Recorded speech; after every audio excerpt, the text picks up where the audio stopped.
মুজাফফর সাহেব, আজ ঘরে ঘরে ঈদের আনন্দ, তাই না?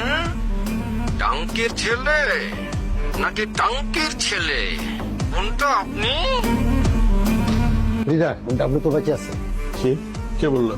ডাবলু আমারে ভিডিও কলে কল দিচ্ছে হৃদয়। ও তাহলে আমার আর এখানে বসে থেকে লাভ কি? যাই কাপড় চোপড় গুছে বাসায় যাই। তো বাড়িতে যাবেন, হৃদয় আমার কি হবে? কেন আপনারা বলছি? আপনি তো আমাকে এই গণ আন্দোলনের নেতৃত্ব দিতে পাঠাই দিলেন। ডাবলু বলছে যে সে ফুলমনিরহাটে এসে পয়লা কুরবানি দেবে আমাকে। ওয়ালাইকুম। কিরে, শুভসূত্র সেনার খেলাটা কেমন? খেলা তো চলে গেছে, প্রচুর সরকার চলতেছে। শান্তির ছেলেদের নাম ঠিকঠাক মতো লিস্ট করতেছিস তো? খবর আপনার বিরোধীরা যারা গর্তে ঢুকে আসিল, ওরা গর্ত থেকে বাইরে ফোঁস করতেছে, আর আমরা তালিকা করতেছি। করতে থাক। আর যে শালার আনন্দ মিছিল করতেছে, ও আর ওর পরিবারের কেউ যাতে ভোট কেন্দ্রে চাইতে না পারে, তালিকা কইরা রেড নোটিশ পাঠায় দে। করতেছি।